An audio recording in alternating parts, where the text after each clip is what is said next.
এবার আমাদের জানার ব্যাপার, বর্তমান দুনিয়ার 57টা মুসলমানের দেশে এই দেশের যেসব দেশে এই মতবাদ আমদানি করা হয়েছে, বলেন এই রাষ্ট্রীয় জীবনে আল্লাহর বিধান চলবে না, এই কুফরি মতবাদ মুসলমানেরা উদ্ভাবন করেছে না খ্রিস্টানদের কাছ থেকে, একদল খ্রিস্টানদের কাছ থেকে আমদানি করা হয়েছে? এবার আমরা বোঝার চেষ্টা করব এই খ্রিস্টানদের এই কুফরি মতবাদ মুসলমান সমাজে আমদানি করার রহস্যটা কি। বিনা রহস্যে না রহস্য আছে? আজকে শুধু শুরু করি, আগামীকাল ইনশাল্লাহ বাকি যাব, নাকি সপ্তাহে আগামীকালের জন্য রেখে দেব? আপনাদের ইচ্ছা। আজকে খালি শুরু করি, আগামীকাল বলবো যে খ্রিস্টানদের উদ্ভাবিত এই কুফরি মতবাদ রাষ্ট্রীয় জীবনে আল্লাহর বিধান চলবে না, এই কুফরি মতবাদ খ্রিস্টানরা উদ্ভাবন করেছিল। কেন উদ্ভাবন করেছিল, কোন পরিস্থিতি করেছিল, 2 দিনে তার ইতিহাস বলে শেষ করেছি। এবার মুসলমানদের দেশে খ্রিস্টানদের উদ্ভাবিত এই কুফরি মতবাদ রাষ্ট্রীয় জীবনে ইসলাম চলবে না, এই কুফরি মতবাদ মুসলমান সমাজের রাজনীতিবিদরা এবং শাসনকর্তারা কোন কারণে মুসলমানের সমাজে আমদানি করবে। এই আমদানি করার শুরুতে তারা একটা যুক্তি দিছিল, যেহেতু ইউরোপে ধর্মের সাথে বিজ্ঞানের সংঘর্ষ হয়েছে, আর এটা এই রাষ্ট্রীয় জীবন থেকে ধর্মরে বাদ দেওয়ার কারণে সংঘর্ষটা দমন হয়েছে, কাজে এই মুসলমানদের দেশেও ধর্মের সাথে বিজ্ঞানের সংঘর্ষ হবে, আর এই সংঘর্ষ থেকে বাঁচাইবার জন্য আমরা আগেভাগে এই রাজনৈতিক জীবন থেকে আল্লাহরে বিদায় দিয়া দিলাম। এই যুক্তি দিয়া ওইখানের মতবাদ এখানে আমদানি করা হয়েছে। যেহেতু তাদের দেশে সংঘর্ষ হয়েছিল রাষ্ট্রীয় জীবনে আল্লাহর বিধান থাকার কারণে, কাজেই মুসলমানের দেশেও যদি রাষ্ট্রীয় জীবনে আল্লাহর বিধান থাকে, ওইখানে যেমন রক্তক্ষয়ী সংঘর্ষ হয়েছিল এখানেও রক্তক্ষয়ী সংঘর্ষ হবে।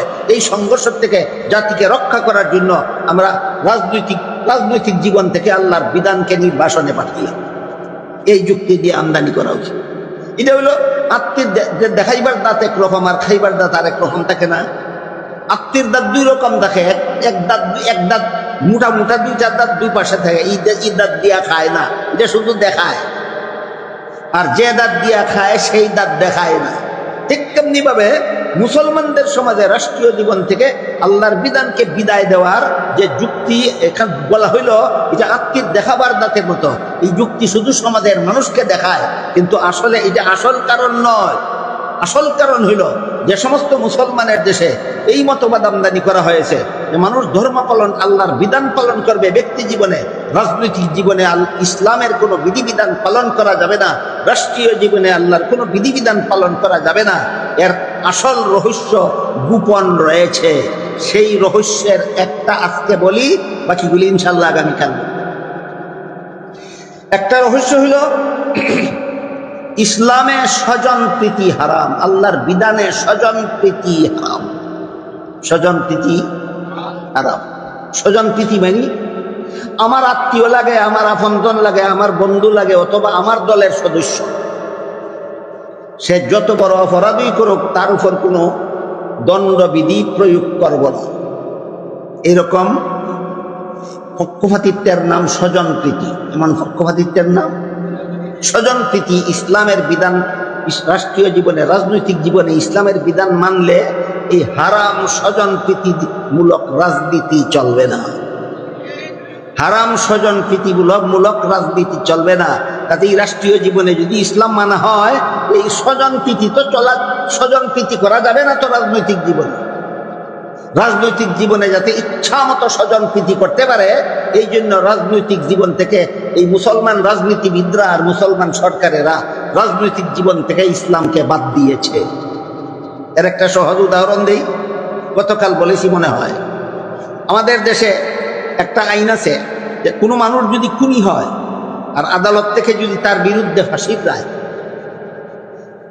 এই ফাঁসির রায়ের আসামিটা যদি প্রেসিডেন্টের কাছে প্রাণ ভিক্ষা চায়, তাহলে প্রেসিডেন্ট যদি তারে প্রাণ ভিক্ষা দিয়া দেয়, তাহলে আদালতের রায় বাতিল হয়ে যাবে, সে ফাঁসির দণ্ডবিধির থেকে রক্ষা পেয়ে যাবে। এই বিধান এখনো বাংলাদেশে চালু আছে।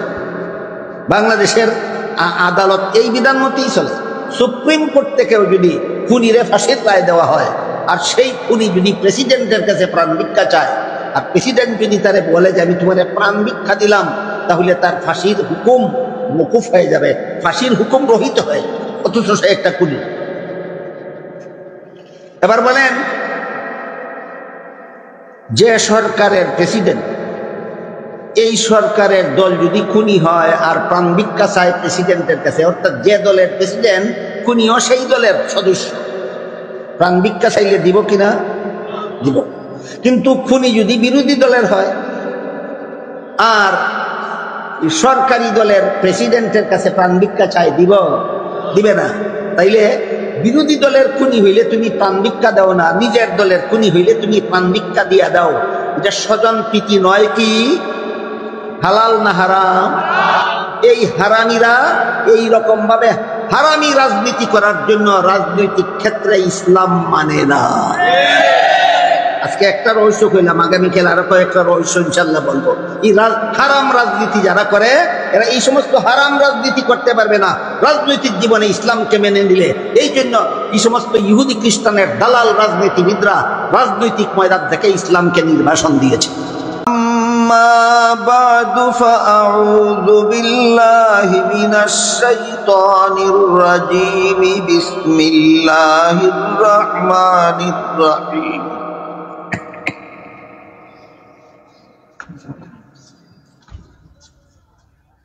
وقال الذي اشتراه من مصر لامرأته أكرمي مثواه عسى أن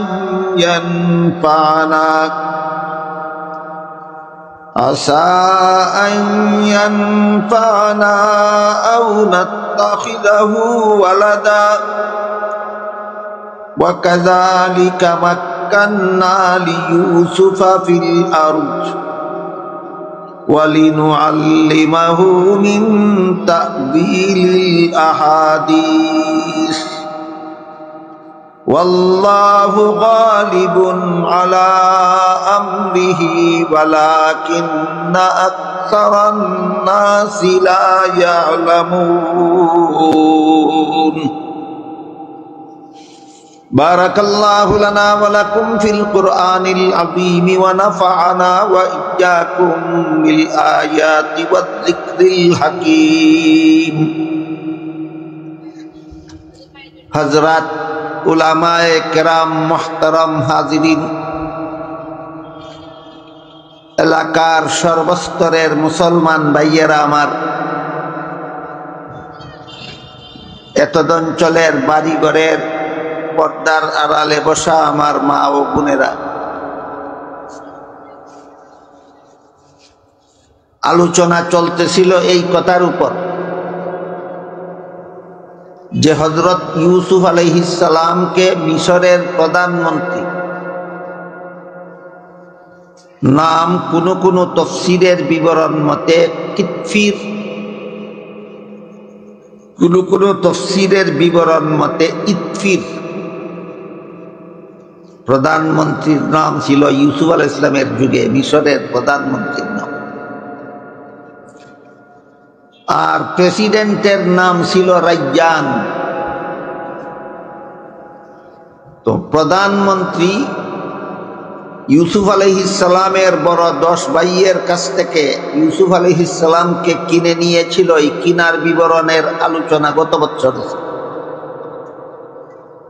কিনে নিয়ে তার বিবি জুলাইখার কাছে লালন পালনের দায়িত্ব দিয়া সসম্মানে লালন পালন করার নির্দেশ দিয়েছিল।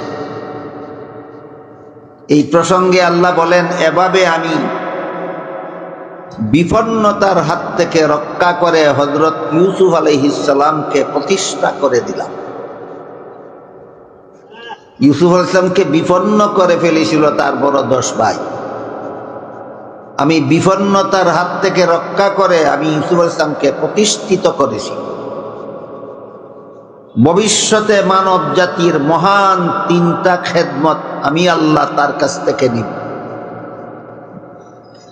একটা হলো আমি মানুষের স্বপ্নের ব্যাখ্যা দেওয়ার জ্ঞান তাকে দান করব। আর একটা হলো আমি তাকে নবী বানিয়ে মানুষকে হেদায়েতের পথ দেখাবার দায়িত্ব পালন করাবো। আর একটা হলো আমি তাকে দেশ পরিচালনা তার দ্বারা করাবো, দেশ পরিচালনার দায়িত্ব তার হাতে অর্পণ। এই প্রসঙ্গে আল্লাহ যে দেশ পরিচালনার বিধান দেন, এই প্রসঙ্গে গত বছর থেকে আলোচনা চলেছে, গতকালও এই প্রসঙ্গেই আলোচনা। আল্লাহর বিধানে দেশ শাসনের ব্যাপারটা বর্তমান দুনিয়ার মুসলমানদের কাছ থেকে এটা একেবারে উদাও হয়ে গেছে বলে চলে। আজকাল আমার মনে হয় প্রতি লাখের মধ্যে ৯৯,৯৯৯ জন মুসলমান মনে করে যে দেশ শাসন এটা আল্লাহর বিধানে হওয়ার বিষয় না, এটা মানুষের বিধানে হওয়ার বিষয়। এই মতবাদটা ইমানদারি মতবাদ নয়। আল্লাহর বিধানে দেশ শাসন হওয়াটা এটা গ্রহণীয় না হওয়ার মতবাদ, এটা মেনে নেওয়ার মতো, মেনে না নেওয়ার মতো মতবাদ ইমানদারি মতবাদ নয়, কুফরি মতবাদ। এই কুফরি মতবাদ কখন সৃষ্টি হলো, কাদের দ্বারা সৃষ্টি হলো, কেন সৃষ্টি হলো, এটা হইল এক ইতিহাস। আর এক ইতিহাস হইল এই কুফরি মতবাদ মুসলমান শাসনকর্তারা গ্রহণ করলো কেন। বর্তমান দুনিয়াতে মনে হয় ৫৭টা মুসলমানের দেশ আছে। বর্তমান দুনিয়ার ৫৭টা দেশ মুসলমানেরা শাসন করে। এর মধ্যে বর্তমান আফগানিস্তানের নামটা বাদ দিলে আর কোন একটা মুসলমানের দেশ মুসলমানেরা পুরাপুরি আল্লাহর বিধান মতে শাসন করে না। প্রায় সবাই মন গড়া বিধান মতো দেশ শাসন। ৫৭টা দেশের শাসনকর্তা মুসলমান হইয়াও আল্লাহর বিধান মতো, যে আল্লাহ বিশ্বাস করে মুসলমান হইল সেই আল্লাহর বিধান মতো দেশ শাসন না করে মন গড়া বিধান মতো দেশ শাসন মুসলমানেরা কেন করে, এর একটা রহস্য আছে। আমি গতকাল আপনাদেরকে ওয়াদা দিয়েছি, রহস্যটা ইনশাআল্লাহ বলব। কিন্তু আল্লাহর বিধান মতো দেশ শাসন না করার এই যে চিন্তা চেতনা, মন মানসিকতা, আল্লাহর বিধানে দেশ শাসন না করার এই যে একটা দৃষ্টিভঙ্গি, একটা মতবাদ, এই মতবাদ উদ্ভাবনের ইতিহাসটা গতকাল বলতেছিলাম। সময়ের অভাবে অনেক তাড়াহুড়া করে বলার কারণে অনেক জরুরি কথা বলা বাকি রয়ে গেছে। শেষের দিকে আমার পরে যিনি বয়ান করবেন তিনি স্টেজে পৌঁছে যাওয়ার কারণে কথা অসমাপ্ত রেখেই তাড়াহুড়া করে আমি বদ্ধ করে দিই। এই কারণে সেই ব্যাপারটা খোলাসা করে আমি আপনাদের সামনে তুলে ধরতে চাই যে আল্লাহর প্রতি বিশ্বাসী হয়েও, আল্লাহকে বিশ্বাস করেও আল্লাহর বিধান মতে দেশ শাসন না করার মতবাদ কখন থেকে, কাদের দ্বারা, কেন সৃষ্টি করা হয়েছিল, এই ভ্রান্ত মতবাদ কেন উদ্ভাবন করা হয়েছে। গতকাল এই প্রসঙ্গে বলেছিলাম আজ থেকে প্রায় ৩০০ বছর আগে ১৮ শতাব্দীর কাছাকাছি সময়ে ইউরোপের খ্রিস্টানেরা ধর্মের নামে কতগুলি ভ্রান্ত মতবাদে বিশ্বাসী ছিল। গতকাল এই ব্যাপারটা মোটামুটি বিস্তারিতই আপনাদেরকে বলা হয়েছে। ইউরোপিয়ান খ্রিস্টানেরা ধর্মের নামে অধর্ম কথায় বিশ্বাসী ছিল, অবান্তর কথায় বিশ্বাসী ছিল, অবাস্তব কথায় বিশ্বাসী ছিল। এমতাবস্থায় আধুনিক বিজ্ঞানের প্রসার লাভ করেছিল পৃথিবীতে সর্বপ্রথম ওই তাদের দেশে, ইউরোপে। যে দেশের খ্রিস্টানেরা ধর্মের নামে ভ্রান্ত মতবাদে বিশ্বাসী ছিল সেই দেশে আধুনিক বিজ্ঞানের বিকাশ লাভ হয়েছে। তাই তাদের দেশে বিজ্ঞানে আর ধর্মে লড়াই হয়েছিল, দ্বন্দ্ব, রক্তক্ষয়ী দ্বন্দ্ব হয়েছিল। ধর্মের অনুসারীরা বিজ্ঞানের অনুসারীদেরকে জীবন্ত আগুনে পুরাইয়া পর্যন্ত মারছে। ধর্মে আর বিজ্ঞানে একটা লড়াই হয়েছিল তাদের। আমার এতটুকু কথা যারা বুঝেছেন, শুনেছেন, বলুন সত্য ধর্মের সাথে বিজ্ঞানের লড়াই হয়েছিল না ধর্মের নামে ভ্রান্ত মতবাদের সাথে? এটা একটা অত্যন্ত গুরুত্বপূর্ণ পয়েন্ট, যা ইতিহাসটা বোঝার জন্য সকলের স্মরণ রাখা দরকার। এই কারণে বাকি কথা পরিষ্কারভাবে বোঝার জন্য এখানে দুইটা কথা আরো আগের থেকে পরিষ্কারভাবে জানা থাকা দরকার। একটা হইল বিজ্ঞান কাকে বলে, এই প্রশ্নের পরিষ্কার জবাব আমাদের মাথায় থাকতে হবে। আর একটা হলো ধর্ম কাকে বলে, এই প্রশ্নের জবাবটাও মাথায় পরিষ্কারভাবে থাকতে হবে। এরপরে এই দুইটা ডেফিনেশনের আলোকে, দুইটা জিনিসের সংজ্ঞার আলোকে পরবর্তী ইতিহাসটা আমাদের বুঝতে হবে। গতকাল আমি বলেছি, আল্লাহর জগতের কোনো কিছুর বাস্তব অবস্থা এবং গুণাবলী জানার নাম বিজ্ঞান। আল্লাহ জগতে যা কিছু সৃষ্টি করেছে, এর যে কোনো জিনিসের বাস্তব অবস্থা এবং তার গুণাগুণ জানার নাম বিজ্ঞান। গতকাল আমি উদাহরণ দিছি, আল্লাহর গোটা সৃষ্ট জগতের মধ্যে যা কিছু আছে, এর মধ্যে একটা আছে বাতাস। বাতাস অবস্থান করে খালি জায়গায়। বাতাস তাকে কই লোহার টুকরার ভিতরে না খালি জায়গায়, এগুলো বাতাসের অবস্থান। বাতাসের গুণ কি? বাতাসের গুণ হলো বাতাস অক্সিজেন বহন করে আমাদের ফুসফুসের ভিতরে গিয়ে আমাদের শরীরের দূষিত রক্ত ধুলাই করে পরিষ্কার করে দেয়, এটা বাতাসের গুণ।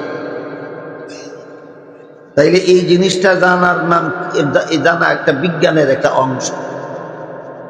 এই যে আমরা জানলাম যে বাতাস তাকে কই এবং বাতাসে আমার কি উপকার করে, এই বিষয়টা যে জানলাম, কিসের অবদান? বিজ্ঞানের অবদান। কিসের অবদান? বিজ্ঞানের অবদান। গতকাল আর একটা উদাহরণ দিয়েছি, পৃথিবীর আশেপাশে যত গ্রহ আছে, এগুলির মধ্যে একটা গ্রহের নাম হইল চন্দ্র।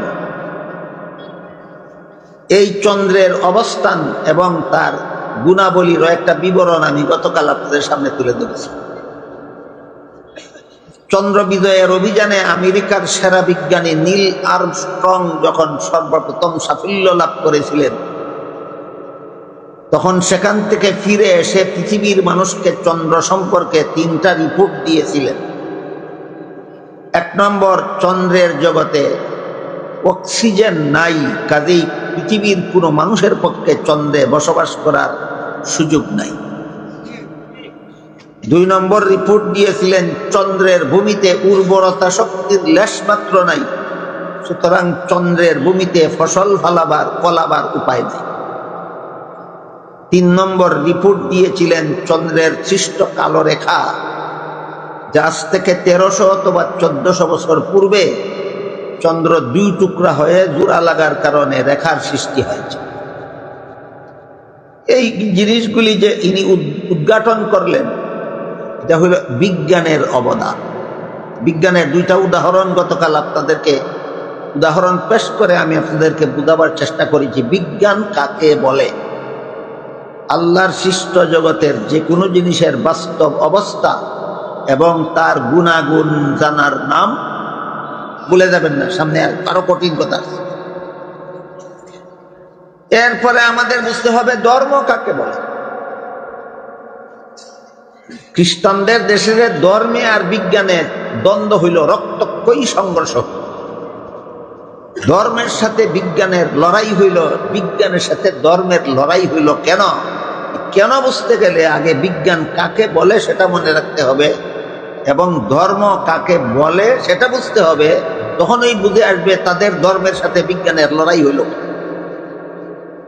আমরা গতকালকে এবং আজকে বুঝে নিলাম বিজ্ঞান কারে বলে। এবার বোঝার চেষ্টা করি ধর্ম কারে। আল্লাহ পাক রব্বুল আলামিন মানুষ সৃষ্টি করেছেন শুধুমাত্র তার ইবাদত করার জন্য। এই কথাটা আল্লাহ পরিষ্কার ভাষায় কোরআনে বলেছেন, ওয়ামা খালাকতুল জিন্না ওয়াল ইনসা ইল্লা লিয়াবুদুন। মানব দানবকে আমি শুধুমাত্র আমার ইবাদত করার জন্য সৃষ্টি করেছি। কাজেই ইবাদত করাই হলো মানুষ সৃষ্টির মূল লক্ষ্য। এই ইবাদত কাকে বলে? এই প্রশ্নের সংক্ষিপ্ত জবাব হলো, যথারীতি আল্লাহর বিধান পালন করার নাম ইবাদত। আল্লাহ নামাজ পড়ার বিধান দিয়েছেন, তাই নামাজ একটা ইবাদত। আল্লাহ রোজা রাখার বিধান দিয়েছেন, তাই রোজা রাখা একটা ইবাদত। আল্লাহ কোরআন তেলাওয়াত করার বিধান দিয়েছেন, তাই কোরআন তেলাওয়াত করা একটা ইবাদত। আল্লাহ দোয়া করার বিধান দিয়েছেন, তাই দোয়া করাও ইবাদত। আল্লাহ নবীর নামে দুরূদ শরীফ পড়ার বিধান দিয়েছেন, তাই নবীর নামে দুরূদ শরীফ পড়াও একটা ইবাদত। আর সকল ইবাদতের সমষ্টির নাম ধর্ম। ধর্ম কারে কয় বোঝা কি খুব কঠিন। সকল ইবাদতের সমষ্টির নাম ধর্ম। নামাজ, রোজা, হজ, যাকাত, কোরআন তিলাওয়াত, ওয়াজিফা, জিকির, তাসবিহ, দোয়া, দুরূদ, ইবাদত, বন্দেগী সবটুকুর সমষ্টির নাম হলো ধর্ম। এর সহজ উদাহরণ, আমার সামনে যে জিনিসটা আপনারা দেখতে পান, এটাকে মাউথ পিস বলা। এটার সাথে একটা তারের সংযোগ আছে, এটাকে ওয়্যার বলা। এটা একটা ডান্ডার মধ্যে বান্ধা আছে, এটাকে স্ট্যান্ড বলা। এটার কানেকশন আছে ব্যাটারির সাথে, আর একটা কানেকশন আছে হয়তো কারেন্টের সাথে, আর না হয় মেশিনের সাথে। আবার কোনো ওয়্যারের সংযোগ আছে হরনের সাথে। একটা হইল মাইকের হরন, একটা মাইকের ওয়্যার, একটা মাইকের ব্যাটারি, একটা মাইকের মেশিন, একটা মাইকের স্ট্যান্ড, একটা মাইকের মাউথপিস। মাইক কোনটা? এই প্রশ্নের যেই জবাব, একটা ইবাদতের নাম নামাজ, একটা ইবাদতের নাম রোজা, একটা ইবাদতের নাম হজ, একটা ইবাদতের নাম যাকাত, একটা ইবাদতের নাম কোরআন তেলাওয়াত, একটা ইবাদতের নাম দোয়া, একটা ইবাদতের নাম দুরূদ। তাইলে ধর্ম কোনটা? ওই প্রশ্নের সেই জবাব। তাহলে একটা একটা করে আমরা পরিষ্কার করি। মাইকের ব্যাপারে আগে আপনারা বলেন দয়া করে। একটা অংশের নাম মাউথপিস, একটা অংশের নাম স্ট্যান্ড, একটা অংশের নাম ওয়্যার, একটা অংশের নাম মেশিন, একটা অংশের নাম ব্যাটারি, একটা অংশের নাম হরন। মাইক কোনটা? সবটার সমষ্টি। মাইক কোনটা? সবটার সমষ্টি। ঠিক তেমনি ভাবে আল্লাহর একটা বিধান পালনের নাম নামাজ, একটা বিধান পালনের নাম রোজা, একটা বিধান পালনের নাম হজ, একটা বিধান পালনের নাম যাকাত, একটা বিধান পালনের নাম কোরআন তেলাওয়াত, একটা বিধান পালনের নাম দোয়া, একটা বিধান পালনের নাম দুরূদ। তাইলে ধর্ম কোনটা? সবটার সমষ্টি। ধর্ম কোনটা? সবটার সমষ্টি।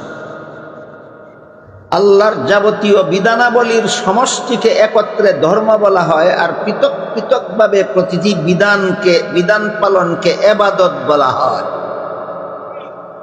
কাজেই ইবাদত যদি আল্লাহর বিধানাবলীর সমষ্টি হয়ে থাকে, আল্লাহ যে বিধানগুলি দিয়েছেন এইগুলির সমষ্টিকে যদি ধর্ম বলা হয়, আল্লাহর সৃষ্ট বস্তুর অবস্থান এবং গুণাবলী জানার নাম যদি বিজ্ঞান হয়। দেখেন দুইটা জিনিসের ডেফিনেশন সামনে আসলো। আল্লাহর সৃষ্ট জগতের যে কোনো জিনিসের বাস্তব অবস্থা এবং গুণাবলী জানার নাম বিজ্ঞান, আর আল্লাহর বিধানগুলির সমষ্টির নাম ধর্ম। এবার বলেন, ধর্ম কার প্রদত্ত? আল্লাহর প্রদত্ত। জগৎ কার সৃষ্ট? আল্লাহ। আল্লাহর সৃষ্ট জগৎ, আল্লাহর দেওয়া ধর্ম। একটার সাথে আরেকটার সংঘর্ষ হওয়া তো অকল্পনীয় ব্যাপার। কেন বিজ্ঞানের সাথে ধর্মের সংঘর্ষ হবে? বিজ্ঞান তো আল্লাহর সৃষ্টি, কেন ধর্মের সাথে সংঘর্ষ হবে? ধর্ম তো আল্লাহর দেওয়া। কোন লোকের এক জিনিস আরেক জিনিসের সাথে সাংঘর্ষিক হয় নাকি? কোন মানুষের ডাইন হাত বাম হাতের সাথে যুদ্ধ করে? কোন জিনিসের ডান পা বাম পায়ের সাথে লড়াই করতে যায় না। তাহলে আল্লাহর সৃষ্টি জগৎ, আল্লাহর দেওয়া ধর্ম একটা আরেকটার সাথে লড়াই করতে যাবে কেন? একটা আরেকটার সাথে সংঘর্ষ করতে যাবে কেন? বুঝা গেল কোনো না কোনো জায়গায় গলত আছে, কোনো না কোনো জায়গায় গলত আছে। এবার আমরা বোঝার চেষ্টা করব, ধর্মের নামে যদি মন গড়া মতবাদ পালন করা হয়, এমন ধর্মের সাথে বাস্তব বিজ্ঞানের লড়াই হতে বাধ্য। সত্য ধর্মের সাথে বিজ্ঞানের লড়াই হয় না, আপুস হয়। সত্য ধর্মের সাথে বিজ্ঞানের লড়াই হয় না, কারণ বিজ্ঞানটাও আল্লাহর নিয়ামত, ধর্মও আল্লাহর নিয়ামত। আল্লাহর এক নিয়ামত আরেক নিয়ামতের বিরুদ্ধে সাংঘর্ষিক হবে কেন? ধর্ম যদি সত্য হয় আর বিজ্ঞানও যদি বাস্তব হয়, তাইলে এমন বিজ্ঞান ধর্মের বিরুদ্ধে যায় না, বরং ধর্মের গোলামি করে। ধর্মের গোলামি করে। ধর্মের কি করে? গোলামি করে। এর একটা সহজ উদাহরণ দেই। স্বাস্থ্য বিজ্ঞান বলে আপনি যদি নিয়মিত দাঁত পরিষ্কার না রাখেন, এটা বিজ্ঞানের কথা। স্বাস্থ্য বিজ্ঞান বলে আপনি যদি নিয়মিত দাঁত পরিষ্কার না রাখেন, তাহলে দাঁতের গোড়ায় জমাট বাঁধা ময়লা পচে রোগ জীবাণু সৃষ্টি হতে পারে এবং তা আপনার পেটে গিয়ে জটিল রোগে আপনাকে আক্রান্ত করতে পারে। দাঁত পরিষ্কার না করলে দাঁতের ময়লা পেটে গিয়া রোগ হইতে পারে। এটি হলো বিজ্ঞানের কথা। ধর্মের কথা শুনেন এই ব্যাপারে। মুহাম্মাদুর রাসূলুল্লাহ সাল্লাল্লাহু আলাইহি ওয়াসাল্লাম বলেন, লাউলা আন আশুক্কা আলা উম্মতি লা আমারতু লাউলা আন আশুক্কা আলা উম্মতি লা আমারতুহুম বিসওয়াকি ইনদা কুল্লি সালাতিন আও কামা ক্বালা আলাইহিস সালাতু ওয়াসসালাম। আল্লাহর রাসূল বলেন, দৈনিক 5 বেলা নামাজের সময় মিসওয়াক করার জন্য আমি হুকুম দিতাম, যদি উম্মতের জন্য কষ্ট হবে মনে না। যেহেতু হুকুম দিলাম না, এই জন্য দৈনিক 5 বেলা মিসওয়াক করা তোমাদের জন্য ওয়াজিব হইল না, কিন্তু সুন্নত হয়ে রইল। নবী যদি হুকুম দিতেন দৈনিক 5 বেলা নামাজের সময় মিসওয়াক করো, তাহলে ওয়াজিব হইয়া যেত। হুকুম দিছেন না, হুকুম না দেওয়ার কারণে ওয়াজিব হইল না, সুন্নত রইল। ধর্ম, আমার ধর্ম কি বলে? দৈনিক 5 বেলা নামাজের সময় মিসওয়াক করা সুন্নত। বিজ্ঞান কি বলে? যে না, এটা পালন করলে ক্ষতি না লাভ। তাহলে বিজ্ঞানের সত্য ধর্মের বিরুদ্ধে সাংঘর্ষিক হয় না সত্য বিজ্ঞানে সত্য ধর্মের গোলামি করে? কথাটা কি আপনাদেরকে বোঝাতে পারলাম? বিজ্ঞান যদি সঠিক হয় আর ধর্ম যদি সত্য হয়, এমন ধর্মে আর বিজ্ঞানে দ্বন্দ্ব হয় না কোনোদিন। এমন ধর্মের গোলামি করে বিজ্ঞানে। এমন ধর্মের কি করে বিজ্ঞানে? এমন ধর্মের গোলামি করে বিজ্ঞান। খ্রিস্টানদের ধর্ম যেহেতু ধর্মই ছিল না, ধর্মের নামে কতগুলি গাঁজাখুরি কথা ছিল, তাই বাস্তব বিজ্ঞানের যখন বিকাশ ঘটল ইউরোপে, তখন এই ভ্রান্ত ধর্মের সাথে বিজ্ঞানের সংঘর্ষ সৃষ্টি হইল, সংঘাত সৃষ্টি হইল। বুঝে থাকলে বলেন তো, বাস্তব ধর্মের সাথে বাস্তব বিজ্ঞানের সংঘর্ষ হয় না ভ্রান্ত ধর্মের সাথে বিজ্ঞানের সংঘর্ষ হয়? ভ্রান্ত ধর্মের সাথে বিজ্ঞানের সংঘর্ষ হয়। হ্যাঁ, যদি বিজ্ঞানের নামে ভুল তথ্য পরিবেশন করা হয়, তাহলে এমন বিজ্ঞানের নামে পরিবেশিত তথ্যের সাথে সত্য ধর্মেরও সংঘর্ষ হতে পারে। এটার উদাহরণ আল্লাহ পাক রব্বুল আলামিন পবিত্র কোরআনে বলেন, লাকাদ খালাকনাল ইনসানা ফি আহসানি তাকওয়িম। মানুষকে আমি সৃষ্টির সূচনাতেই এই সুন্দর কাঠামো দিয়ে সৃষ্টি করেছি। মানুষের শরীরের মধ্যে আল্লাহ যে গঠন দিয়েছেন, এত সুন্দর গঠনে আল্লাহ আর কোনো প্রাণী সৃষ্টি করেন নেই। বুঝে থাকলে বলেন, আল্লাহ অন্য প্রাণীকে বেশি সুন্দর গঠনে সৃষ্টি করেছেন না একমাত্র মানুষকে? এই ব্যাপারে মজার একটা ঘটনা লেখা আছে তফসিরে। বিষয়টা বোঝার জন্য তফসিরে লেখা ঘটনাটাই কই। এটা কিচ্ছা কাহিনী না, এটা বাস্তব ঘটনা। এক ব্যক্তি তার স্ত্রীকে বলছিল, তুই যদি আকাশের চন্দ্রের চেয়ে বেশি সুন্দর না হস, তাইলে তুই 3 তালাক। আকাশের চন্দ্রের চেয়ে বেশি সুন্দর যদি এর বউ না হয়, বউ 3 তালাক। এখন যেই শুনে সেই বলে যে তার বউ কি আর আকাশের চন্দ্রের চেয়ে বেশি সুন্দর নেই, এটা তালাক হয়ে গেছে। যোগ্য একজন মুফতি সাহেবের কাছে যখন ফতোয়া গেল, তিনি বলেন তালাক হয়েছে না। বলে কেন? সে কইছে তার বউ যদি চন্দ্রের চেয়ে বেশি সুন্দর না হয় তাহলে বউ তালাক। আল্লাহ কোরআনে বলছেন মানুষের চেয়ে বেশি সুন্দর করে আল্লাহ কিছু বানাইছেন না। আগে এর বউ মানুষ নি, যদি মানুষ হয়ে থাকে অবশ্যই চন্দ্রের চেয়ে বেশি সুন্দর। এইটাও আবার মানুষ কেমনে চন্দ্রের চেয়ে, একটা সাধারণ একটা মানুষ কেমনে চন্দ্রের চেয়ে বেশি সুন্দর হয়, এটাও আবার বুঝতে আবার বিজ্ঞানের অনেক কিছু বোঝার দরকার পড়ে। আরো কিছু বিজ্ঞানের তথ্য বুঝলে এটাও বুঝবেন যে মানুষ কিভাবে চন্দ্রের চেয়ে বেশি সুন্দর। বিজ্ঞানের দ্বারা আমরা জানতে পারছি পৃথিবীতে দাঁড়াইয়া আমরা চন্দ্রটাকে যে আলোকিত দেখতে পাই, চন্দ্র আলোকিত, আকাশে জলমল জলমল জলমল, এই কারণে চন্দ্রটাকে সুন্দর দেখা যায়। চন্দ্রকে পৃথিবীর থেকে দেখতে, তাওরাতের অন্ধকারে দেখতে, দিনের আলোতে দেখতে চন্দ্র সুন্দর বলতে কিছুই নেই, জলমলি মোটেও নাই। আমার কথা বুঝে থাকলে বলেন, আকাশের চন্দ্রকে পৃথিবীর থেকে দিনের বেলায় ঝলমল করতে দেখা যায় না ফ্যাকাশে? ফ্যাকাশে দেখা যায়। আকাশের চন্দ্রকে রাতের বেলায়, রাতের অন্ধকারে আকাশের চন্দ্রকে আলোকিত ঝলমল ঝলমল করতে দেখা যায়। তখন চন্দ্রটা দেখতে সুন্দর। কিসের কারণে? আলোর কারণে। আধুনিক বিজ্ঞান বলে এই আলো চন্দ্রের নিজস্ব আলো নয়, সূর্যের থেকে দাঁড় করা আলো, সূর্যের থেকে দাঁড় করা আলো। এর উদাহরণ হলো, আপনি যদি দুপুরের রোদের সময় একটা আয়না যদি আপনি এমন ভাবে ধরেন যেভাবে ধরলে পরে সূর্যের আলোটা আয়নার মধ্যে লাগে, এমন ভাবে যদি আয়নাটা সূর্যমুখী করে ধরেন, তাহলে আয়নার ভিতরে আরেকটা সূর্য দেখা যায়, এবং আয়নার ভিতর থেকে আরেকটা রৌদ্র বের হয়। ওই রৌদ্রটা ঘরের ভিতরে ছায়া পর্যন্ত পৌঁছে। এটাকে আপনারা দেখেছেন কোনো সময়? তখন আয়নাটারে ঝলমল ঝলমল করতে দেখেন। বলেন তো, আয়নাটা নিজেই ঝলমলে ছিল না সূর্যের আলোর কারণে ঝলমল করতে দেখা যায়? কাজেই এই ঝলমলি আয়নার নিজস্ব সৌন্দর্য নয়, সূর্যের আলো লাগার কারণে ঝলমল করতে দেখা যায়। ঠিক তেমনি ভাবে পৃথিবীর থেকে আকাশের চন্দ্রকে যে রাত্রে ঝলমল করতে দেখা যায়, বিজ্ঞান বলে এটা চন্দ্রের নিজস্ব আলো নয়, সূর্যের আলো পতিত হওয়ার কারণে ঝলমল করতে দেখা যায়। তাহলে চন্দ্র বেশি সুন্দর না মানুষ বেশি সুন্দর? মানুষ বেশি সুন্দর। মুফতি সাহেব ফতোয়া দিলেন, এই বেটার বউ তালাক হইছে না।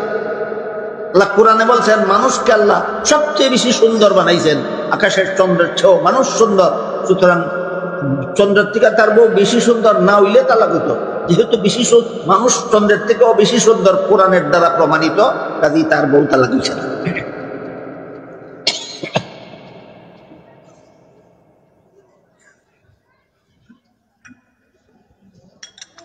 মানুষকে এই সুন্দর কাঠামো দিয়ে আল্লাহ যখন মানুষ সৃষ্টি করেছেন, তখনই এই সুন্দর কাঠামো দিয়া সৃষ্টি করেছেন। এই মর্মে আল্লাহ বলেন, লাকাদ খালাকনাল ইনসানা ফি আহসানি তাকওয়িম, মানুষকে আমি সৃষ্টির সূচনাতেই এই সুন্দর গঠন দিয়া সৃষ্টি করেছি। এটা হলো ইসলাম ধর্মের কথা, কোরআনের কথা। বলেন তো, কোরআনের কথাটা কতটুকু অবাস্তব? না শতকরা 100% বাস্তব? শতকরা 100% বাস্তব।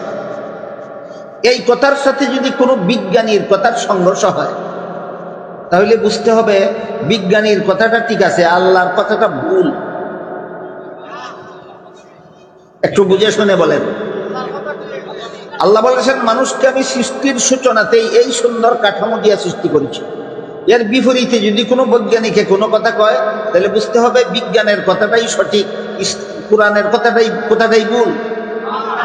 না কোরআনের কথাটা সঠিক, বিজ্ঞানের নামে সেই কথাটা ভুল। এই কথা বুঝলেই ডারউইনের মতবাদ যে আসলে বিজ্ঞান নয়, বিজ্ঞানের নামে ভ্রান্ত মতবাদ, এই কথা বোঝা সহজ হয়ে যায়। পৃথিবীতে যত বিজ্ঞানী অতীত হয়ে গেছেন, এর মধ্যে পৃথিবী বিখ্যাত একজন বিজ্ঞানী ছিলেন ডারউইন। কি নাম? ডারউইন।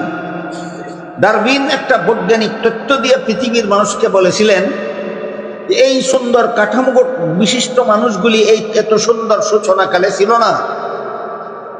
এরা এক সময় বানর ছিল, তারপরে কালক্রমে আস্তে আস্তে বানরের লেজ খসে পড়ে গেল, আর পিছনের দুই পায়ে হাঁটতে শিখলো, আর সামনের দুই পায়ে ধরতে শিখলো এবং সোজা হয়ে চলতে শিখলো, এইভাবে বানর মানুষে পরিণত হলো। এই কথাটা ডারউইন বলেছেন কিসের নামে? বিজ্ঞানের নামে। এই বিজ্ঞান ভ্রান্ত, এটা বিজ্ঞান নয়, কুজ্ঞান। কিছু আছে বিজ্ঞানের নামে কুজ্ঞান, এগুলি ভ্রান্ত। আর কিছু আছে ধর্মের নামে অধর্ম, সেই ধর্মগুলিও ভ্রান্ত। আমরা আস্তে আস্তে কথা বলতেছি আজকে, কেন যেন একটার পর একটা কথা বুঝতে যেন আর কোনো অসুবিধা না, একটার আলোকে যেন আমরা আরেকটা কথা সহজে। ধর্ম যদি আল্লাহর বিধান সঠিক বিধান হইয়া থাকে, এই বিধান বাস্তব। আর ধর্মের কোনো কথা যদি মন গড়া হইয়া থাকে, তাহলে এই বিধান বাস্তব নয়, এটা ধর্মের নামে অধর্ম। আর বিজ্ঞান যদি বাস্তব হইয়া থাকে, কোনো আল্লাহর সৃষ্ট জগতের কোনো কিছুর বাস্তব অবস্থা এবং গুণাবলী যদি বিজ্ঞানে বর্ণিত হয়, তাহলে এটা কুজ্ঞান নয়, এটা বিজ্ঞান, অবশ্যই বিজ্ঞান।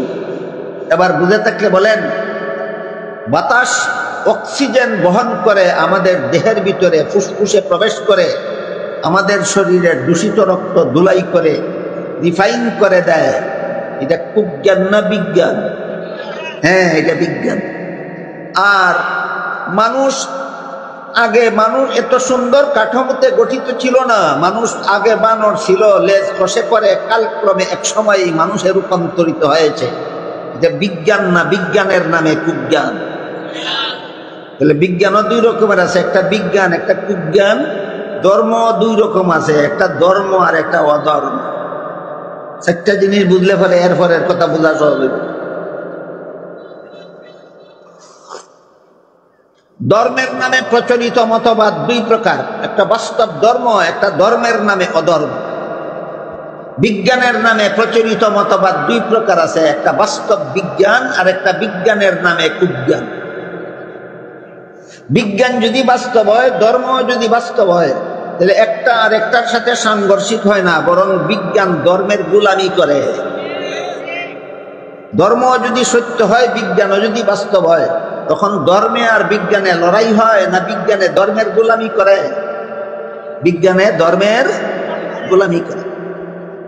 আরো এক দুইটা উদাহরণ দিই, বিজ্ঞানে কেমনে ধর্মের গোলামি করে। আধুনিক বিজ্ঞানীরা বলতেছেন আজকাল যে একটা মানুষ যদি হাত পা ধুইয়া পরিষ্কার হইয়া শান্ত মনে কিছু সময় দাঁড়ায়, এরপরে মাথাটা নুয়াইয়া কিছু সময় রাখে, এরপরে মাথাটা উঠায়, আবার মাথাটা আস্তে জমিনে রেখা এই কয়েক সেকেন্ড বিলম্ব করে, এরপরে মাথাটা আবার উঠায়, আবার যদি মাথাটা আস্তে জমিনে রেখে কিছুক্ষণ অপেক্ষা করে, তারপরে মাথাটা উঠায়, এইভাবে কয়েক মিনিট করলে তার মস্তিষ্কের ব্যায়াম হয়। এটা বিজ্ঞানের কথা। কার কথা? বিজ্ঞানের। ধর্মের কথা কি? ধর্মের কথা হইল, ফজরের সময় তুমি 4 রাকাতে 8 বার মাথাটা এইভাবে জমিনে রাখো শান্তশিষ্টভাবে। জোহরের সময় আরো কতবার শান্তশিষ্টভাবে মাথাটা জমিনে রাখো। আসরের সময় 16 বার মাথাটার এইভাবে শান্তশিষ্টভাবে জমিনে রাখো। মাগরিবের সময় 10 বার রাখো। এশার সময় আরো কয়েকবার রাখো। এটা মস্তিষ্কের ব্যায়াম হয়। ধর্মই বলে আল্লাহরে সেজদা করো, আর বিজ্ঞানে কয় এই সেজদা করলে ক্ষতি হবে না, মস্তিষ্কের ব্যায়াম হবে। বুঝে থাকলে বলুন, ধর্ম যদি সত্য হয় আর বিজ্ঞান যদি বাস্তব হয়, এই বিজ্ঞানে ধর্মের সাথে সাংঘর্ষিক হয় না ধর্মের গোলামি করে? তাহলে আধুনিক বিজ্ঞান নমাজেরও গোলামি করলো নি না করলো না? এবার শুনেন রোজার বিজ্ঞান। আধুনিক বিজ্ঞানীরা বলেন বৎসরে কয়েক সপ্তাহ সময় একাধারে উপবাস পালন করলে শরীরের বহুবিধ উপকার হয়, অনেকগুলি উপকার। পেটের, বিশেষ করে পেটের বেশ কিছু উপকার হয়। ধর্ম বলে 1 মাস উপবাস পালন করো, বিজ্ঞানে কয় এই উপবাস পালন শরীরের জন্য ক্ষতিকর না লাভজনক? লাভজনক। তাইলে ধর্মটা যেখানে সত্য, বিজ্ঞানও যেখানে সঠিক, এখানে বিজ্ঞানে ধর্মের সাথে সংঘর্ষ হয় না ধর্মের গোলামি করে? নমাজতার জ্বলন্ত প্রমাণ, রোজাওয়াতার জ্বলন্ত প্রমাণ, মিসওয়াকতার জ্বলন্ত প্রমাণ, আর গ্লাসের ভিতরে নাকের নিঃশ্বাস না ফেলার নির্দেশতার জ্বলন্ত প্রমাণ। এতগুলি প্রমাণের দ্বারা আমরা কি বুঝতে পারলাম? ধর্ম যদি সত্য হয় আর বিজ্ঞানটা যদি বাস্তব হয়, তাহলে এই বিজ্ঞান ধর্মের সাথে সংঘর্ষ হয় না ধর্মের গোলামি করে? ধর্মের গোলামি। এর বিপরীতে বিজ্ঞান যদি বাস্তব হয় আর ধর্মের নামে যদি অধর্ম হয়, এই বিজ্ঞান ধর্মের সাথে সাংঘর্ষিত হতে বাধ্য, যেমনটা ইউরোপের খ্রিস্টানদের সাথে হয়েছে। কথা বুঝতে পারতেছেন কিনা? ইউরোপের খ্রিস্টানরা ধর্মের নামে কতগুলি গাঁজাখুরি কথা বিশ্বাস করত। আমি গতকাল বলছি, এর মধ্যে একটা গাঁজাখুরি কথা হইল, পাপিষ্ট আদমের বংশে যত নবী জন্মগ্রহণ করেছে সবগুলি জন্মগত পাপিষ্ট। কি এদের পাপ? আদমের বংশে জন্ম হওয়াটাই এদের। আপনারা নিজেদের বিবেককে জিজ্ঞেস করে বলেন তো, কেউ কি কারো ঘরে জন্ম হয় নিজের ইচ্ছায় না আল্লাহর ইচ্ছায়? আল্লাহর ইচ্ছায় যে জন্ম হইল তার জন্য তার পাপ হয় কিভাবে? এটা তো কোনো সাধারণ বিবেক এটা গ্রহণ করে না। সুতরাং এটা বাস্তব কথা নয়, এটা একটা গাঁজাখুরি কথা। ইউরোপের খ্রিস্টানেরা সত্য ধর্ম পালন করত না ধর্মের নামে কতগুলি গাঁজাখুরি কথা বিশ্বাস করত? এমন ধর্মের সাথে বাস্তব বিজ্ঞানের সংঘর্ষ হতে বাধ্য। ধর্মের নামে অধর্ম পালন করলে এমন অধর্মের সাথে বাস্তব বিজ্ঞানের সংঘর্ষ হতে বাধ্য। আর বিজ্ঞানের নামে যদি কোনো কুজ্ঞানী তথ্য দেওয়া হয়, যেমন ডারউইনের মতবাদ বিজ্ঞান নয়, বিজ্ঞানের নামে কুজ্ঞান, এমন বিজ্ঞানের সাথে সত্য ধর্মের সংঘর্ষ হতে বাধ্য। এমন বিজ্ঞানের সাথে সত্য ধর্মের সংঘর্ষ হতে বাধ্য। কিন্তু ধর্ম যদি সত্য হয় আর বিজ্ঞানটাও যদি বাস্তব হয়, তখন ধর্মে আর বিজ্ঞানের সংঘর্ষ হয় না বিজ্ঞানে ধর্মের গোলামি করে? এবার এতগুলি কথা বোঝার পরে এখন বলে যে খ্রিস্টানেরা ধর্মের নামে কতগুলি অধর্ম কথা বিশ্বাস করে, তাদের ধর্মের সাথে যেই বিজ্ঞানের সংঘর্ষ হয়, ইসলামের সাথে কি সেই বিজ্ঞানের সংঘর্ষ হতে পারে? মোটেও না। কাজেই যে বিজ্ঞানের সংঘর্ষ হয়েছিল ইউরোপের খ্রিস্টানদের ধর্মের নামে অধর্মের সাথে, এই বিজ্ঞান মুসলমানদের দেশে ইসলামের সাথে সংঘর্ষ হওয়ার কল্পনাটাই অবান্তর। যে বিজ্ঞানে অধর্মের সাথে সংঘর্ষ হয়েছে সেই বিজ্ঞান সত্য ধর্মের সাথে আপোষ হতে বাধ্য। কাজেই যখন এই অধর্মের নামে ধর্মের নামে অধর্মের সাথে আধুনিক বিজ্ঞানের সংঘর্ষ হইল, ইউরোপিয়ান খ্রিস্টানদের সাথে রক্তক্ষয়ী সংঘর্ষ হইল, উভয় পক্ষের অনেক অনেক অনেক মারামারি কাটাকাটি হইল, শেষ পর্যন্ত তাদের মধ্যে একটা আপোষ মীমাংসা হইল। এটাও এনে না, একদল খ্রিস্টানেরা ধর্মকে সমূলে অবিশ্বাস করিয়া নাস্তিক হইয়া গেল একদল, আরেক দল খ্রিস্টানেরা বিজ্ঞানকে সমূলে অস্বীকার করিয়া বৈরাগী হইয়া গেল। আরেক দল খ্রিস্টানেরা ধর্মের মধ্যে আর বিজ্ঞানের মধ্যে একটা আপোষ মীমাংসা করে। ইউরোপিয়ান খ্রিস্টানরা এই ধর্ম এবং ধর্মের নামে অধর্ম এবং বিজ্ঞানের সাথে সেই অধর্মের সংঘর্ষের কারণে ইউরোপিয়ান খ্রিস্টানেরা 3 দলে বিভক্ত হইল।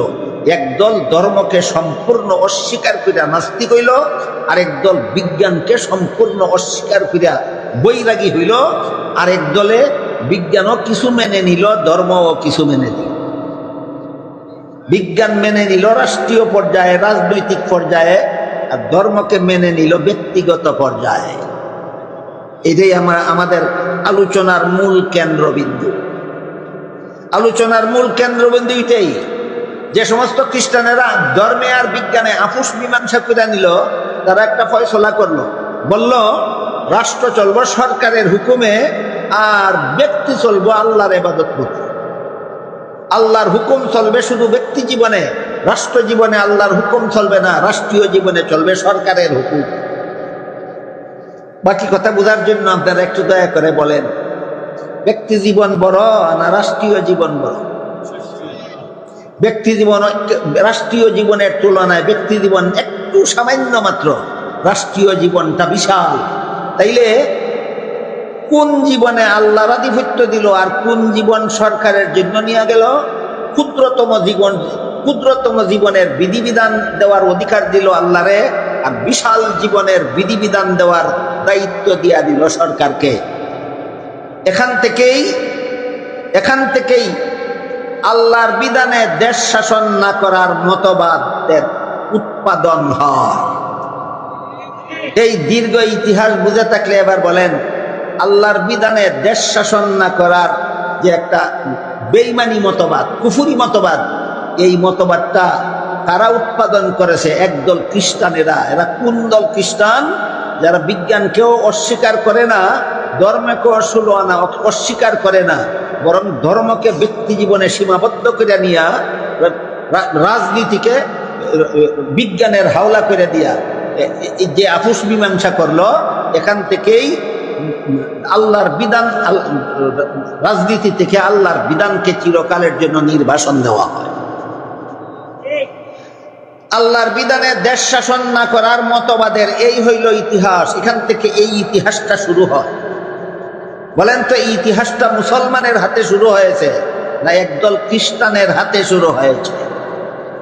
এই ইতিহাসটা তো মুসলমানের হাতে সৃষ্টি হয়েছে না, এই ইতিহাসটা তো একদল খ্রিস্টানের হাতে সৃষ্টি হয়েছে। খ্রিস্টান তিন দলে বিভক্ত হয়েছে।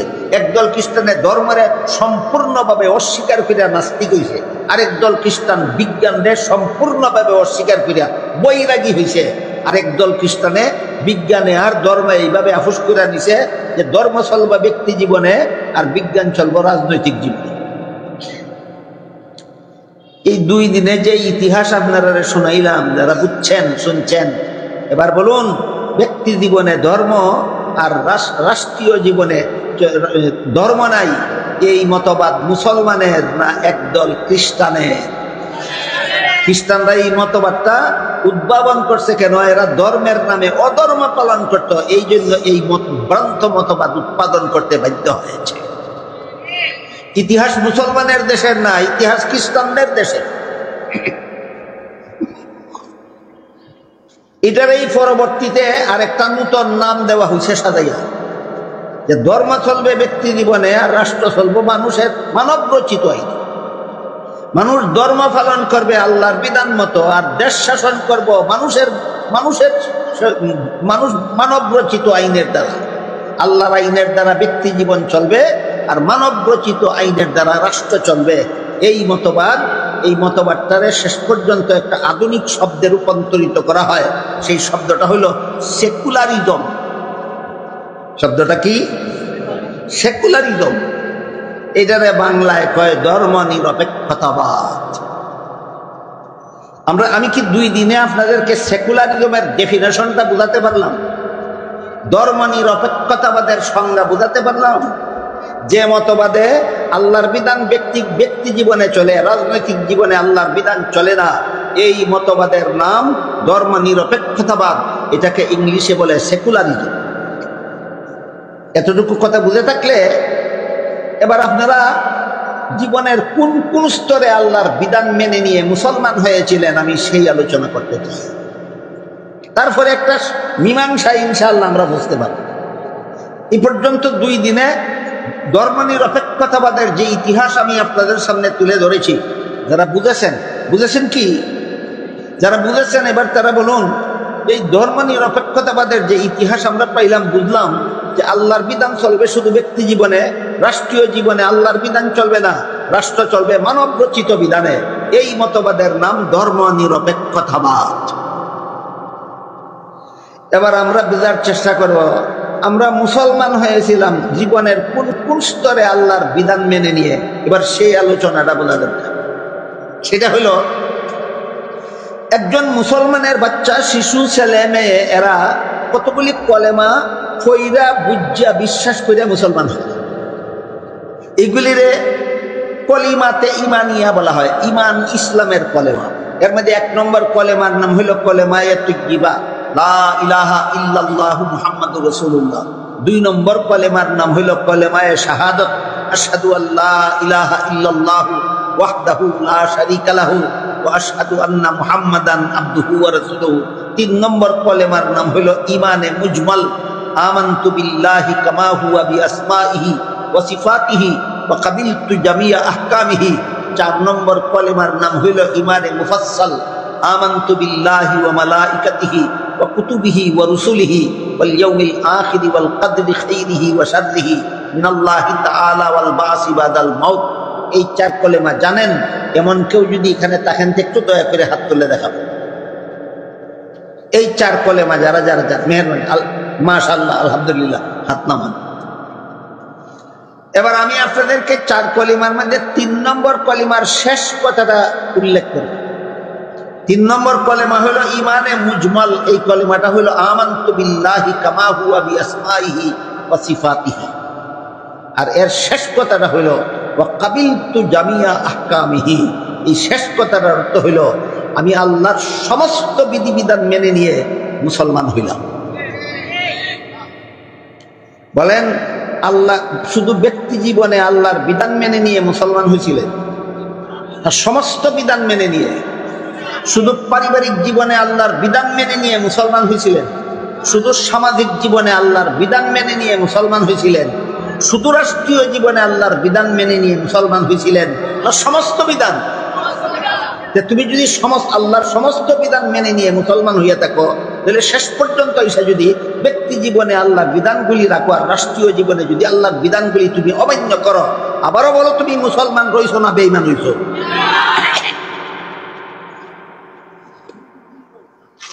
এই জন্য ধর্ম নিরপেক্ষতাবাদ কুফরি মতবাদ। ধর্ম নিরপেক্ষতাবাদ মানুষকে রাষ্ট্রীয় জীবনে আল্লাহর বিধানে বিশ্বাসী থাকতে দেয় না। ধর্ম নিরপেক্ষতাবাদে মুসলমানকে রাষ্ট্রীয় জীবনে আল্লাহর বিধানে বিশ্বাসী থাকতে দেয় না। আর আমরা জীবনের সর্বস্তরে আল্লাহর বিধান মেনে নিয়ে মুসলমান হয়েছিলাম। গতকাল আপনারা মুসলমান ছিলেন? গতকাল না গত বছর না শিশুকালে?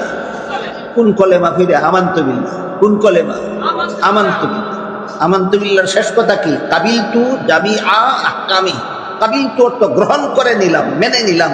জামিয়া অর্থ সমস্ত, আহকামি অর্থ আল্লাহর বিধিবিধান। আমি আল্লাহর সমস্ত বিধিবিধান মেনে নিয়ে মুসলমান হইলাম।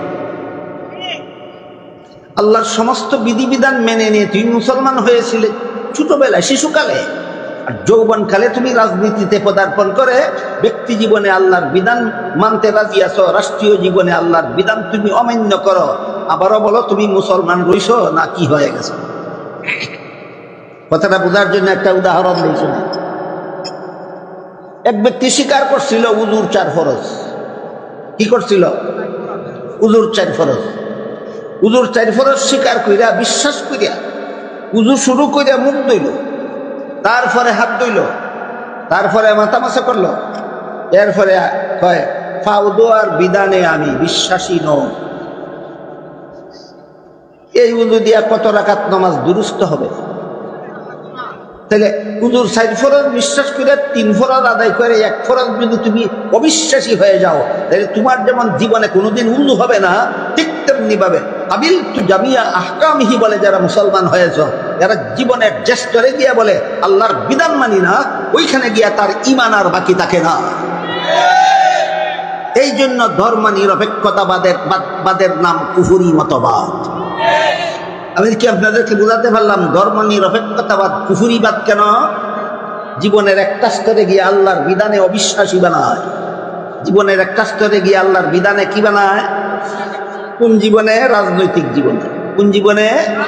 রাজনৈতিক জীবনে ধর্ম নিরপেক্ষতাবাদ মুসলমানকে রাজনৈতিক জীবনে আল্লাহর বিধানের প্রতি অবিশ্বাসী বানায়। অথচ কাবিলতু জামিয়া আহকামিহি বলে আমি মুসলমান হয়েছিলাম। বিষয়টাকে আমাদের বুঝাতে পারলাম? এবার আসেন এই বিষয়ের দলিল। কাবিলতু জামিয়া আহকামিহির দলিল আল্লাহ পাক রব্বুল আলামিন পবিত্র কোরআনের সূরা মায়েদার 3 নম্বর আয়াতের একাংশে বলেন, আল-ইয়াউমা আকমালতু লাকুম দীনাকুম ওয়া আতমামতু আলাইকুম নি'মাতি ওয়া রাদিতু লাকুমুল ইসলাম দীনা। আজকে আমি তোমাদের ইসলামের বিধিবিধানকে পরিপূর্ণ করে দিলাম। সূরা মায়েদার 3 নম্বর আয়াতের এক অংশে আল্লাহ বলেন ইসলামের বিধিবিধানকে আল্লাহ পরিপূর্ণ করে দিয়েছে। এই পরিপূর্ণতার যত ব্যাখ্যা আছে, সকল ব্যাখ্যার সারমর্ম হল ইসলামের বিধিবিধান সর্বযুগের সর্বলোকের সব সমস্যার সমাধান। ইসলামের বিধিবিধান সর্বযুগের সর্বলোকের সব সমস্যার সমাধান। এই যদি ইসলামের বিধিবিধান পরিপূর্ণ হওয়ার সকল ব্যাখ্যার সারমর্ম হয়, এমত অবস্থায় আপনি যদি বলেন ব্যক্তি জীবনে ইসলামের বিধিবিধান মানি, রাজনৈতিক জীবনে ইসলামের বিধিবিধান মানি না, তাহলে সূরা মায়েদার 3 নম্বর আয়াতে আপনার ঈমান রইল না, চলে গেল। তাহলে আপনি কিভাবে এরপরে আপনি কিভাবে মুসলমান দাবি করেন? আপনি কোন ধরনের মুসলমান, কোন ধরনের ঈমানদার? তো এর মানে হইল ইসলামের বিধিবিধান ব্যক্তি জীবনের সমস্যাবলীর সমাধান দিতে সক্ষম, কিন্তু রাজনৈতিক জীবনের সমস্যাবলীর সমাধান দিতে ইসলামের বিধিবিধান অক্ষম। এছাড়া এর আর কোনো ব্যাখ্যা নাই। যদি বলেন ইসলামে রাজনীতি নাই, রাজনীতিতে ইসলাম নাই, তাহলে আপনার এই কথার একমাত্র ব্যাখ্যা হয় যে ইসলামের বিধিবিধান ব্যক্তি জীবনের সমস্যাগুলির সমাধান দিতে সক্ষম, রাষ্ট্রীয় জীবনের সমস্যাগুলির সমাধান দিতে ইসলামের বিধিবিধান অক্ষম। তাহলে আপনি পবিত্র কোরআনের সূরা মায়েদার 3 নম্বর আয়াতের বিরুদ্ধে বিদ্রোহ ঘোষণা করলেন। কোরআনের কোন একটি আয়াতের বিরুদ্ধে বিদ্রোহ ঘোষণা করলে আর ঈমানদার থাকে না। আপনাদের জানা মতো কাদিয়ানীরা ঈমানদার না বেঈমান? কোরআনের কতগুলি আয়াতের বিরুদ্ধে বিদ্রোহ করার কারণে, বেশি আয়াত না, একটা আয়াতও পরিপূর্ণ না, একটা আয়াতের একটা টুকরা অমান্য করার কারণে। সেই আয়াতটা হলো সূরা আহজাবের 40 নম্বর আয়াত। সেখানে আল্লাহ পাক রব্বুল আলামিন আমাদের নবীকে খাতামান নবিয়্যিন বলেছেন। আয়াতটা হইল মা কানা মুহাম্মাদুন আবা আহাদিম মির রিজালিকুম ওয়ালাকির রাসূলুল্লাহি ওয়া খাতামান নবিয়্যিন। মুহাম্মদ সাল্লাল্লাহু আলাইহি ওয়াসাল্লাম তোমাদের কোন যুবকের বংশগত বাবা নয়, বরং তিনি আল্লাহর রাসূল হওয়ার কারণে তোমাদের রুহানি বাবা। তবে অন্যান্য নবীদের মতো রুহানি বাবা না। অন্যান্য নবীদের কাউকে আমি খাতামুন নবিয়্যিন উপাধি দেইনি, একমাত্র তোমাদের নবীকে আমি আল্লাহ খাতামুন নবিয়্যিন উপাধি দিয়েছি। এই খাতামুন নবিয়্যিন উপাধিটা আল্লাহ আমাদের নবীকে সূরা আহজাবের 40 নম্বর আয়াতের এক অংশে দিয়েছেন। খাতামুন নবিয়্যিন সূরা আহজাবের 40 নম্বর আয়াতের সবটুকু না, এক টুকরা, এক টুকরা। এর ব্যাখ্যা করে হাদিস শরীফে রাসূল করিম সাল্লাল্লাহু আলাইহি ওয়াসাল্লাম বলেন লা তাকুমুস সাআতু হাত্তা ইউবাসা দাজ্জালুনা কাযাবুনা কুল্লুহুম ইয়াজআমু আন্নাহু নাবিয়্যুন ওয়া আনা খাতামুন নাবিয়্যিন লা নাবিয়্যা বাদি। আমার পরবর্তী কেউ যদি নবী হওয়ার দাবি করে সে হবে মিথ্যাবাদী দাজ্জাল। তার কারণ হলো আমাকে যে আল্লাহ খাতামুন নবিয়্যিন বলেছেন, এর অর্থ হলো আমার পরে আর কোনো নবী নাই। কাদিয়ানীরা এই কথাটা মাত্র মানে না, আমার পরে আর কোনো নবী নাই। এই কথাটা যে আল্লাহ সূরা আহজাবের 40 নম্বর আয়াতের যে অংশের মধ্যে বলেছিলেন, শুধু এই কথাটা না মানার কারণে যদি কাদিয়ানী কাফের হয়। সূরা মায়েদার 3 নম্বর আয়াতের একটা অংশের মধ্যে আল্লাহ শুধু বলেছেন ইসলামের বিধিবিধান পরিপূর্ণ করে দিলাম, মানব জীবনের সর্বস্তরের যাবতীয় সমস্যাবলীর সমাধান দেওয়ার জন্য ইসলামের বিধান যথেষ্ট। কাজেই তুমি যদি রাজনৈতিক জীবনে ইসলামের বিধান রাজনৈতিক জীবনের সমস্যাবলীর সমাধান দিতে সক্ষম নয় মনে করো, কাদিয়ানীরা সূরা আহজাবের 40 নম্বর আয়াতের এক টুকরা মানে না, তোমরাও তো সূরা মায়েদার 3 নম্বর আয়াতের এক টুকরা মানো না। এমত অবস্থায় তারা মুসলমান থাকলে তারা কাফির হয়ে গেলে তোমরা মুসলমান কোন গুণে? আর তোমরা মুসলমান থাকলে তারা কাফির কোন দোষের কারণে? তারাও এক আয়াতের এক টুকরা মানে না, তোমরাও আর এক টুকরা মানো না। আমি কি এতক্ষণে আপনাদেরকে বোঝাতে পারলাম ধর্ম নিরপেক্ষতাবাদীরা ইসলামী মতবাদ নয়, কুফরি মতবাদ কেন? এই মতবাদটার উদ্ভাবক কোনো মুসলমান ছিল না, খ্রিস্টান। কোন দেশের? ইউরোপে। এই মতবাদের উদ্ভাবক কোনো মুসলমান নয়, এই মতবাদের উদ্ভাবক খ্রিস্টান। ইউরোপের খ্রিস্টানেরা এই কুফরি মতবাদ উদ্ভাবন করেছিল। এবার আমাদের জানার ব্যাপার, বর্তমান দুনিয়ার 57টা মুসলমানের দেশে যেসব দেশে এই মতবাদ আমদানি করা হয়েছে, বলেন এই রাষ্ট্রীয় জীবনে আল্লাহর বিধান চলবে না, এই কুফরি মতবাদ মুসলমানেরা উদ্ভাবন করেছে না খ্রিস্টানদের কাছ থেকে, একদল খ্রিস্টানদের কাছ থেকে আমদানি করা হয়েছে? এবার আমরা বোঝার চেষ্টা করবো এই খ্রিস্টানদের এই কুফুরি মতবাদ মুসলমান সমাজে আমদানি করার রহস্যটা কি? বিনা রহস্যে না রহস্য আছে? আজকে শুধু শুরু করি, আগামীকাল ইনশাল্লাহ বাকি যাবো, নাকি সপ্তাহে আগামীকালের জন্য রেখে দেব? আপনাদের ইচ্ছা। আজকে খালি শুরু করি, আগামীকাল বলবো যে খ্রিস্টানদের উদ্ভাবিত এই কুফুরি মতবাদ রাষ্ট্রীয় জীবনে আল্লাহর বিধান চলবে না, এই কুফুরি মতবাদ খ্রিস্টানরা উদ্ভাবন করেছিল। কেন উদ্ভাবন করেছিল, কোন পরিস্থিতি করেছিল, 2 দিনে তার ইতিহাস বলে শেষ করেছি। এবার মুসলমানদের দেশে খ্রিস্টানদের উদ্ভাবিত এই কুফুরি মতবাদ রাষ্ট্রীয় জীবনে ইসলাম চলবে না, এই কুফুরি মতবাদ মুসলমান সমাজের রাজনীতিবিদরা এবং শাসনকর্তারা কোন কারণে মুসলমানের সমাজে আমদানি করবে। এই আমদানি করার শুরুতে তারা একটা যুক্তি দিছিল, যেহেতু ইউরোপে ধর্মের সাথে বিজ্ঞানের সংঘর্ষ হয়েছে, আর এটা এই রাষ্ট্রীয় জীবন থেকে ধর্মরে বাদ দেওয়ার কারণে সংঘর্ষটা দমন হয়েছে, কাজে এই মুসলমানদের দেশেও ধর্মের সাথে বিজ্ঞানের সংঘর্ষ হবে, আর এই সংঘর্ষ থেকে বাঁচাইবার জন্য আমরা আগেভাগে এই রাজনৈতিক জীবন থেকে আল্লাহরে বিদায় দিয়া দিলাম। এই যুক্তি দিয়া ওইখানের মতবাদ এখানে আমদানি করা হয়েছে। যেহেতু তাদের দেশে সংঘর্ষ হয়েছিল রাষ্ট্রীয় জীবনে আল্লাহর বিধান থাকার কারণে, কাজেই মুসলমানের দেশেও যদি রাষ্ট্রীয় জীবনে আল্লাহর বিধান থাকে, ওইখানে যেমন রক্তক্ষয়ী সংঘর্ষ হয়েছিল এখানেও রক্তক্ষয়ী সংঘর্ষ হবে। এই সংঘর্ষ থেকে জাতিকে রক্ষা করার জন্য আমরা রাজনৈতিক জীবন থেকে আল্লাহর বিধানকে নির্বাসনে পাঠাইলাম। এই যুক্তি দিয়ে আমদানি করা উচিত। এটা হইল আত্মীর দেখাইবার দাঁত একরকম আর খাইবার দাঁত আর একরকম থাকে না। আত্মীর দাঁত 2 রকম থাকে, এক দাঁত মোটা 2-4 দাঁত 2 পাশে থাকে, এই দাঁত দিয়া খায় না, এটা শুধু দেখায়। আর যে দাঁত দিয়া খায় সেই দাঁত দেখায় না। ঠিক তেমনি ভাবে মুসলমানদের সমাজে রাষ্ট্রীয় জীবন থেকে আল্লাহর বিধানকে বিদায় দেওয়ার যে যুক্তি এখানে বলা হইল, এটা আত্মীর দেখাবার দাঁতের মতো। এই যুক্তি শুধু সমাজের মানুষকে দেখায়, কিন্তু আসলে এটা আসল কারণ নয়। আসল কারণ হইল যে সমস্ত মুসলমানের দেশে এই মতবাদ আমদানি করা হয়েছে যে মানুষ ধর্ম পালন, আল্লাহর বিধান পালন করবে ব্যক্তি জীবনে, রাজনৈতিক জীবনে ইসলামের কোনো বিধিবিধান পালন করা যাবে না, রাষ্ট্রীয় জীবনে আল্লাহর কোনো বিধিবিধান পালন করা যাবে না। এর আসল রহস্য গোপন রয়েছে। সেই রহস্যের একটা আজকে বলি, বাকিগুলি ইনশাল্লাহ আগামীকাল। একটা রহস্য হইল ইসলামে স্বজন প্রীতি হারাম, আল্লাহর বিধানে স্বজন প্রীতি হারাম। স্বজন প্রীতি হারাম। স্বজন প্রীতি মানে আমার আত্মীয় লাগে, আমার আপনজন লাগে, আমার বন্ধু লাগে, অথবা আমার দলের সদস্য, সে যত বড় অপরাধই করুক তার উপর কোনো দণ্ডবিধি প্রয়োগ করব না। এরকম পক্ষপাতিত্বের নাম স্বজন প্রীতি। এমন পক্ষপাতিত্বের নাম স্বজন প্রীতি। ইসলামের বিধান রাষ্ট্রীয় জীবনে, রাজনৈতিক জীবনে ইসলামের বিধান মানলে এই হারাম স্বজন প্রীতি মূলক রাজনীতি চলবে না। হারাম স্বজন প্রীতিমূলক রাজনীতি চলবে না। কাজে এই রাষ্ট্রীয় জীবনে যদি ইসলাম মানা হয়, এই স্বজন প্রীতি তো স্বজন প্রীতি করা যাবে না তো রাজনৈতিক জীবনে।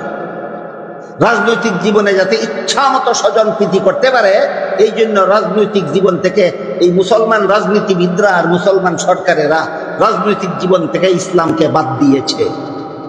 এর একটা সহজ উদাহরণ দেই, গতকাল বলেছি মনে হয়। আমাদের দেশে একটা আইন আছে যে কোনো মানুষ যদি খুনি হয় আর আদালত থেকে যদি তার বিরুদ্ধে ফাঁসির রায়, এই ফাঁসির রায়ের আসামিটা যদি প্রেসিডেন্টের কাছে প্রাণ ভিক্ষা চায়, তাহলে প্রেসিডেন্ট যদি তারে প্রাণ ভিক্ষা দিয়া দেয়, তাহলে আদালতের রায় বাতিল হয়ে যাবে, সে ফাঁসির দণ্ডবিধির থেকে রক্ষা পেয়ে যাবে। এই বিধান এখনো বাংলাদেশে চালু আছে।